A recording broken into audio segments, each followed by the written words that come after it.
Hey there, and we're doing Theory Workbook Level 1B, right? Not too difficult, but just working on the first couple pages, just explaining, just make sure it all makes sense.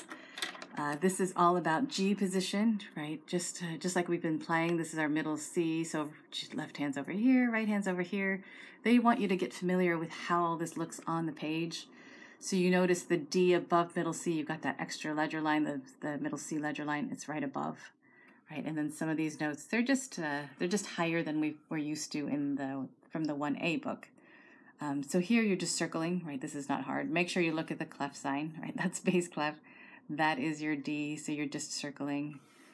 Circle, this is treble clef, circle B's, C's, and D's, right? That part I think is not hard. You're just putting circles around those. Page 4, similarly, name those notes, right? Just the letter name, that's a G, that's an A, right? Just go right across.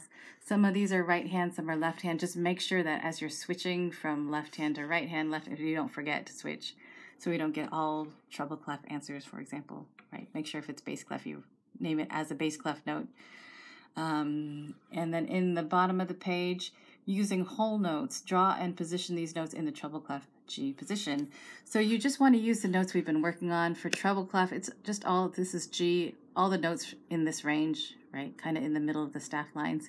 So you don't need to be creative and add like different A's or different B's or whatever. Just stick with the basic 5 notes.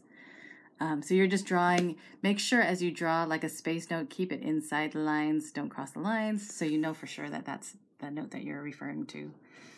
The bottom of the page is the same idea with bass clef, right? Using whole notes. And again, whole notes just means an empty circle. You don't need stems, right? Nothing else in there. All right, so make sure bass clef, especially that D, that you position it on top of a ledger line. You're going to need that, right? And middle C also has that ledger line. All right, if you have questions, let me know. Thanks.